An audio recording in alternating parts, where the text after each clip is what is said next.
chaque année qu'une fille, je ne vais pas parler des garçons, mais chaque année supplémentaire qu'une fille passe à l'école lui permet d'augmenter ses chances d'insertion socio-économique dans sa communauté. Donc de lutter vraiment contre les inégalités. Mais aujourd'hui, il est regrettable de voir qu'on a 130 millions de filles aujourd'hui qui n'ont pas accès à l'école. Quand je dis école, c'est aucune forme d'éducation et de formation. Ça, c'est la première inégalité. Mais au Sénégal, on sait que le Sénégal a fait beaucoup d'efforts concernant la scolarisation des filles parce qu'on se rappelle des années 2000 où c'était vraiment une campagne, une politique, une volonté ferme de l'État de scolariser toutes les filles. Donc beaucoup d'efforts ont été faits concernant la scolarisation des filles. Ce qui l'atteste, c'est qu'aujourd'hui, que ce soit au préscolaire, à l'élémentaire ou au moyen, l'indice de parité est favorable aux filles. On a 51% au préscolaire, 51% à l'élémentaire, 52% au moyen. Mais on se rend compte que plus on avance pour le secondaire et l'enseignement supérieur, on se rend compte qu'il y a moins de filles. Aujourd'hui, on a 45% de filles au secondaire et moins de 40% pour l'enseignement supérieur. Donc il y a problème, il y a inégalité. Et nous, à la COSYDEP, on s'est un peu interrogé. Pourquoi au préscolaire, à l'élémentaire, au moyen, l'indice de parité est favorable aux filles et qu'on se rend compte qu'au secondaire et à l'enseignement supérieur, les filles décrochent. Quand on s'est intéressé à cette question, on a fait une étude et on s'est rendu compte que l'un des facteurs qui faisait que les filles décrochaient, c'est la question des violences. Abordée de façon holistique, la violence, que ce soit au sein de l'espace familial, que ce soit au sein de l'établissement scolaire ou autour de l'école. Une violence exercée par les pairs, c'est-à-dire les élèves entre eux, les garçons sur les filles, ou une violence exercée par le personnel enseignant sur les filles. Mais la question des violences faites aux filles en milieu scolaire, c'est une réalité. Il ne faut pas qu'on en fasse un sujet tabou, parce qu'en faire un sujet tabou, ne pas en parler, c'est vraiment ne pas identifier les causes et ne pas trouver les stratégies. Donc là, la question de la violence en milieu scolaire, c'est une réalité. Aujourd'hui, les filles au Sénégal, dans les établissements scolaires, subissent des violences, qu'elles soient verbales, qu'elles soient physiques, qu'elles soient psychologiques. Et nous, on pense que l'étude nous a démontré que c'est un des facteurs. Il y a d'autres facteurs, bien sûr, des facteurs économiques, sociaux, mais c'est un des facteurs qui pousse les filles à décrocher. Donc la violence, elle est réelle et c'est un facteur d'inégalité. Dans la rue et à l'école. Alors, à la maison, c'est les parents. C'est la surveillance parentale. C'est le contrôle parental. Dans la rue, là, l'enfant est exposé. La fille est exposée. Carrément. Maintenant, la chance de la fille, c'est d'abord d'avoir une très bonne éducation et solide à la maison. De ne pas céder à la tentation de la rue. De ne pas céder à la tentation des copines. De ne pas céder aussi à la tentation de la facilité de ces personnes mal intentionnées qui sont au niveau de la rue. Et là, il y a la responsabilité parentale. Le parent doit sensibiliser sa fille de tous ces méfaits avant qu'elle ne sorte de la maison. Oui, je pense que la première des choses, c'est d'accepter que, au sein de l'espace scolaire, les filles subissent des violences. Deuxièmement, c'est d'identifier quelles sont ces formes de violence et qui sont les auteurs de ces violences. Si c'est vraiment les autres élèves, c'est-à-dire les pairs, nous, on a eu un programme où il s'agissait de sensibiliser, d'éduquer, parce qu'il faut une éducation pour ça, d'éduquer et de sensibiliser les enfants sur toutes les questions liées à l'équité, à la justice, à l'égalité. Que c'est pas parce qu'une fille, c'est pas parce que ta camarade de classe est une fille qu'elle est inférieure à toi, qu'elle doit subir des violences. Donc, si c'est les pères, nous on a installé des clubs au sein des écoles ou à partir des gouvernements scolaires, au sein des établissements scolaires, pour sensibiliser, former les pères. Maintenant, si c'est des violences également exercées par le personnel enseignant, là il faut sévir. On a vu des cas de violence dans le sud du pays où force reste à la loi.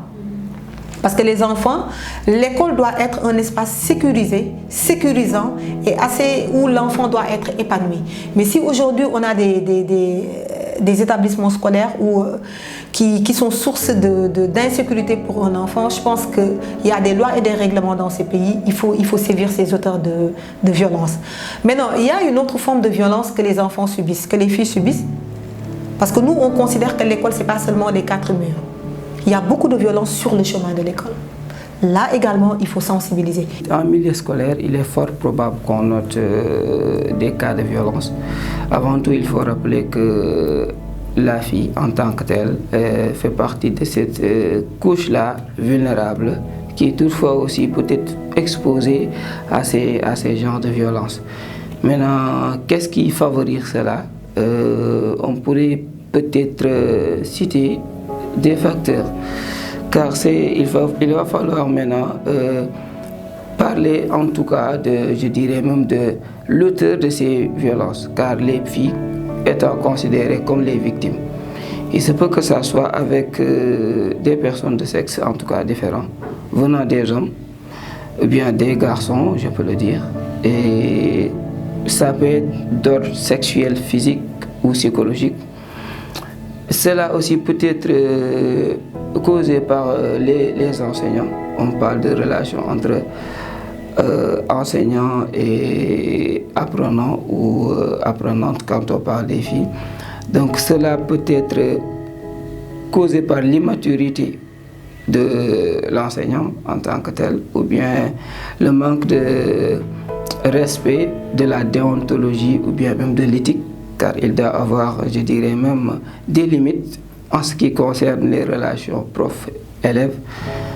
Parfois, ce ne sont pas les professeurs, mais ça peut être des membres de l'administration. Mais ne pensons pas toujours aussi que les filles en tant que telles n'ont pas de responsabilité par rapport à ça. Car, bon, je peux donner des exemples. Étant enseignant jeune, on peut être dans une école où, franchement, il se peut que parfois qu'il y ait certaines tentations. Et si on n'a pas une certaine conscience, on peut, je dirais, trébucher parfois. De ces élèves qui, toutefois, peuvent se déplacer jusqu'à près de chez vous, peut-être pour des explications, pour de simples salutations. Et vous voyez, il se peut qu'il s'ensuit des actes qui seront indésirés.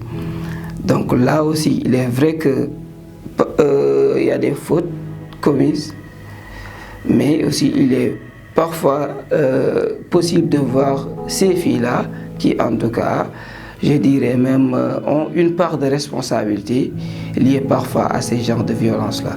Et moi, je pense qu'aujourd'hui, il faut qu'il y ait dialogue. Il faut qu'il y ait une bonne communication, d'abord entre parents et filles, d'abord entre élèves et professeurs, entre élèves et élèves. Parce que quand mon professeur, quand je vois que, par exemple, la personne qui gère mes cours me fait la cour, j'ai le droit de lui dire, monsieur, avec tout le respect que je vous dois, je viens à l'école, mais pas pour faire autre chose. Mais quand moi, élève, je suis nul, je suis un peu nul en maths, je suis nul de telle matière en telle matière, et là, je subis une pression ou bien un chantage venant quelque part. Donc, moi, élève, moi, parent, les responsabilités sont partagées. Alors maintenant, la rue, là, c'est là où se trouve le plus grand danger. Il faut accepter qu'il y a des violences qui existent, exercées sur les filles en milieu scolaire. Il faut identifier ces violences, il faut en parler, il faut les dénoncer et il faut sensibiliser. Ok, moi je me dis qu'il est toujours possible d'éradiquer ces cas de violence. Il faut assainir ces milieux-là scolaires en sensibilisant, mais aussi le faire de façon effective. On ne doit pas parler avec les jeunes seulement, ou bien les élèves, les enseignants, tous les membres de l'entourage, mais qu'on puisse savoir que les filles ne subissent pas ces violences-là seulement dans le cadre scolaire. Il se peut qu'elles subissent ça dans le cadre familial. De ce point de vue aussi, il serait nécessaire d'échanger avec les parents, car certaines subissent aussi des violences dans ce cadre, à l'encontre de ces mariages qu'on note, de ces filles qui tombent enceintes à bas âge, de ces filles en tout cas qui sont contraintes à des travaux pénibles dans le cadre familial. Et à l'école, maintenant, il faut connaître le profil de la personne qui gère ma fille à l'école. Quel type de personne? Quel est le professeur de ma fille? Comment il s'appelle? Quelle est la professeure de ma fille? Comment elle s'appelle? Parce que les violences, c'est des deux côtés. Il ne faut pas qu'on croie que c'est le garçon qui peut violer. Non. Exactement.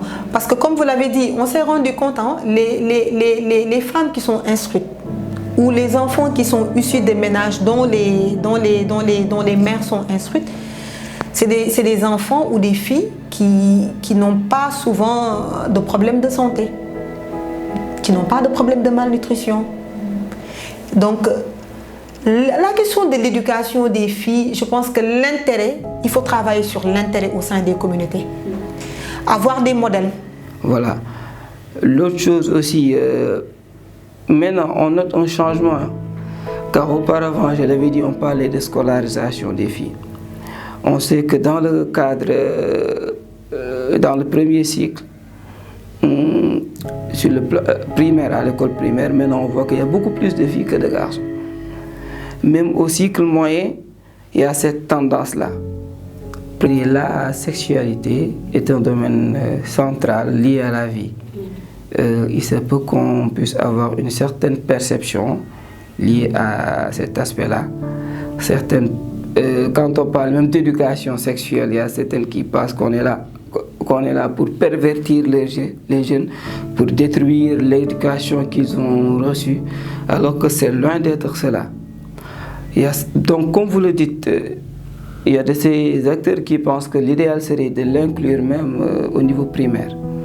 Moi, je me dis que ça peut être possible, mais aussi quand on parle d'éducation sexuelle aussi, ça se fait par niveau. Supposons à la classe de CM1, CM2, il y a certaines qui commencent un tout petit peu à avoir quelques signes liés à la puberté et autres. Donc l'idéal serait vraiment de leur donner une bonne base. Ensuite, au niveau collège, car si je prends le programme d'économie familiale, ça existe de la 6e à la 3e. Mais parfois, il y a un déficit de profs, faisant que les élèves de 4e et de 3e sont priorisés.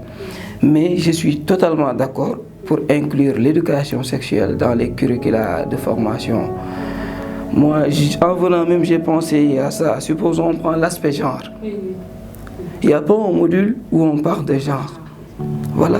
Donc les gens ne vont pas connaître.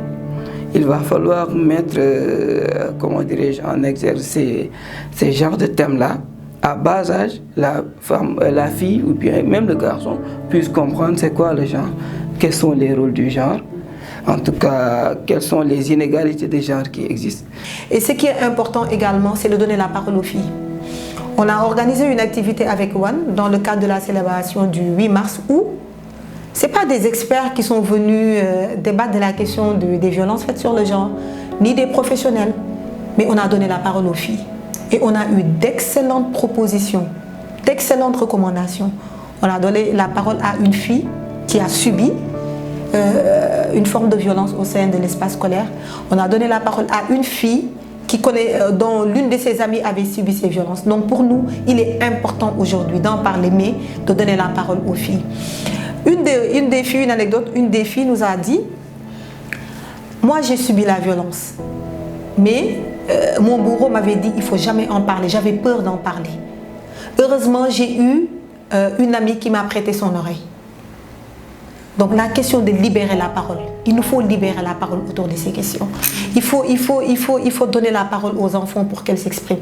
Elle nous a dit, maintenant moi j'aurais préféré, si on avait une boîte à lettres au sein de notre classe ou au sein de notre établissement, j'aurais pu écrire une note et les glisser là-bas.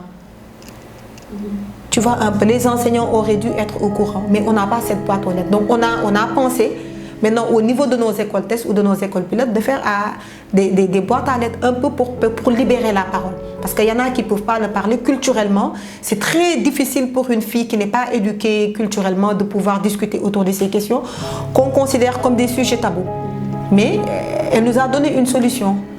Si on avait une boîte à lettres dans mon école, j'aurais pu écrire quelque chose et les glisser. Et je pense que ça également, c'est une stratégie pour libérer la parole.